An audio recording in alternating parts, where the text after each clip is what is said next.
서기 660년, 한번 상상해 보세요. 700년이나 이어진 거대한 왕국이 지금 눈앞에서 불타고 있습니다. 모든 게 끝났다고, 이제 다 잿더미가 됐다고 생각하는 바로 그 순간, 사실은 역사상 가장 이상하고도 대담한 이야기가 막 시작되고 있었던 겁니다. 이 말을 한 사람이 누구냐면 바로 패배한 왕이에요.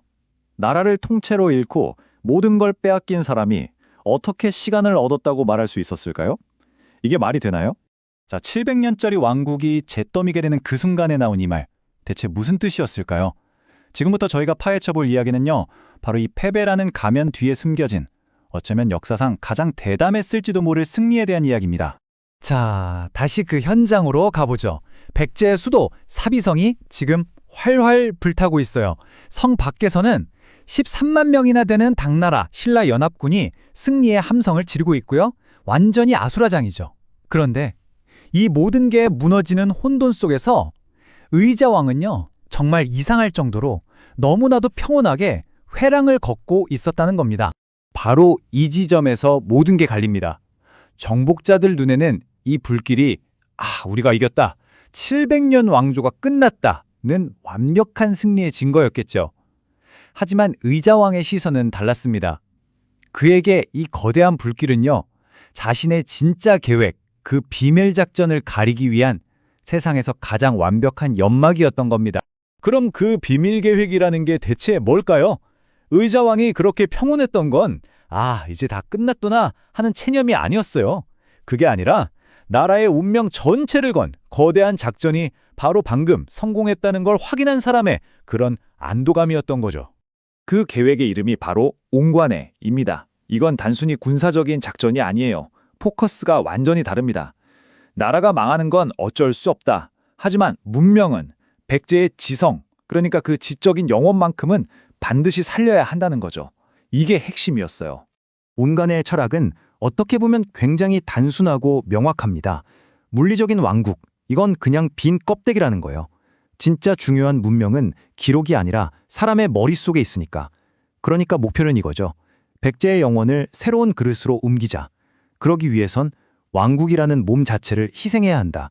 적에게는 껍데기를 던져주고 그 안에 든 진짜 알맹이, 그 지성을 미래로 보내버리자는 정말 대담한 생각이었던 겁니다. 자, 이 작전에 동원된 인원이 몇 명이었을까요? 무려 12,000명입니다. 정말 어마어마한 숫자죠. 근데 이 사람들은 그냥 전쟁을 피해 도망가는 피난민이 아니에요. 이 한 사람 한 사람이 바로 백제의 미래 그 자체였고 새로운 땅에 뿌려질 살아있는 씨앗이었습니다. 그럼 22,000명은 누구였냐? 바로 나라의 모든 지성을 대표하는 엘리트들이었습니다. 학자, 기술자, 의사, 이런 전문가들은 물론이고요. 심지어는 책에 담을 수 없는 핵심 기술이나 비법들을 머릿속에 통째로 외워서 걸어다니는 도서관 역할을 했던 암기수들까지 있었어요. 이들이 바로 살아있는 백제의 지식 그 자체가 되어서 바다 건너 새로운 땅, 그러니까 일본의 아스카로 향하고 있었던 겁니다. 아니 근데 12,000명이나 되는 사람들을 어떻게 감쪽같이 탈출시킬 수 있었을까요? 이게 가능했던 건 정말 치밀하게 계획된 군사적, 전략적 속임수 덕분이었습니다. 핵심은 딱 하나, 바로 시간 벌기였죠. 그야말로 처절한 사투였습니다. 이 타임라인을 한번 보시죠. 이 시간 싸움이 얼마나 처절했는지 딱 보입니다.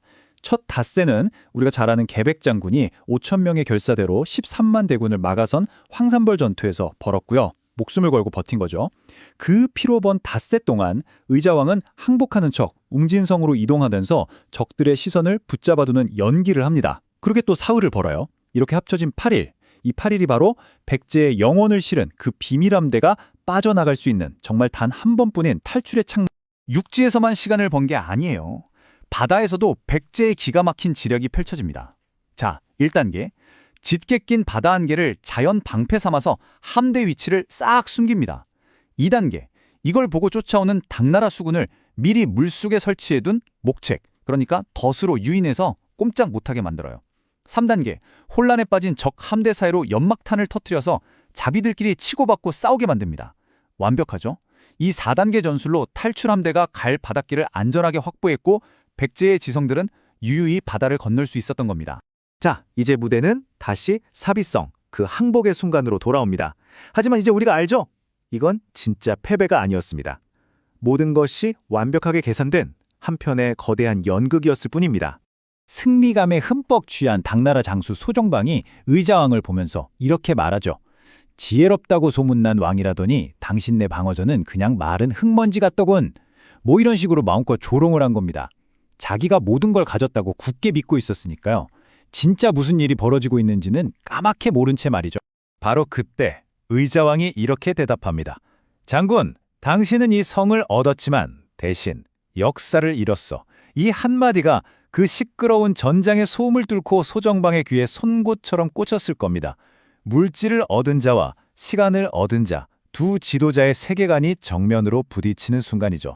소정방은 단양이 분노했겠죠. 아니, 지금 다 이긴 건 나고 모든 힘을 준 것도 난데 저 패배한 왕이 대체 무슨 소리를 하는 건가 이해할 수가 없었던 겁니다. 하지만 의자왕은 분노하는 소정방은 안중에도 없다는 듯이 그를 지나쳐서 저 멀리 서쪽 바다 쪽으로 시선을 돌렸습니다. 그리고 마침내 그것을 보게 됩니다.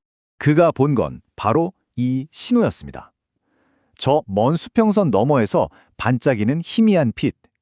이건 백제만의 비밀 통신 장비인 휘경경으로 보낸 신호였는데요. 렌즈와 거울로 빛을 반사해서 보내는 거죠. 그 뜻은 단 하나. 함대 무사히 공해상 진입 완료. 작전 성공을 알리는 마지막 보고였던 겁니다. 그 신호를 본 순간 의자왕은 마음속으로 이렇게 생각했을 겁니다. 엔진은 가동되었다. 나의 일은 끝났다. 내 자신의 거대한 계획, 그 역사적인 도박이 완벽하게 성공했고 자신의 임무가 끝났다는 걸 확인한 거죠. 자, 그렇다면 의자왕이 얻은 이 승리는 대체 무엇을 의미하는 걸까요? 국경을 넘어 영원을 얻는다는 게 무슨 뜻인지 이제 마지막으로 정리해보겠습니다. 모든 임무를 완수한 의자왕은 이제 자신의 마지막 연기를 펼칩니다. 바로 정복자들에게 굴욕적으로 수를 따라주는 의식이죠. 패배한 왕이 해야 하는 가장 치욕적인 순간입니다. 하지만 놀랍게도 그 술잔에 든 의자왕의 손은 한치의 떨림도 없었습니다. 이건 패배자의 모습이 아니었죠. 오히려 모든 상황을 완벽하게 통제하고 있다는 한 지성의 마지막 자존심이었습니다. 이 표를 보시면 이 전쟁의 최종 결과가 한눈에 들어옵니다. 한번 보세요. 당나라와 신라는 뭘 얻었죠? 땅, 성, 그러니까 물리적인 왕국이라는 빈 껍데기를 얻었습니다. 하지만 뭘 잃었나요? 역사, 미래, 그리고 진짜 지식을 잃어버렸죠. 반면에 의자왕은요, 껍데기와 개인의 자유를 잃는 대신 시간과 미래, 그리고 백제의 영혼, 바로 영혼을 얻은 겁니다. 그러니까 정복자들은 의자왕이 따라주는 술을 마시면서 승리에 취했지만 사실 그들이 삼킨 건 술이 아니었습니다. 그건 자신들이 결코 가질 수도 이해할 수도 없는 한 위대한 문명의 눈물 그 자체였던 거죠. 결국 백제라는 나라는 지도 위에서 사라졌습니다. 하지만 그 지성과 영혼은 바다 건너 새로운 땅에서 활짝 꽃을 피웠죠. 그래서 이 이야기는 우리에게 이런 질문을 던집니다. 과연 제국의 칼이 문명의 사상을, 그 아이디어를 정말로 정복할 수 있을까요? 그 답에 대한 판단은 여러분께 맡기겠습니다.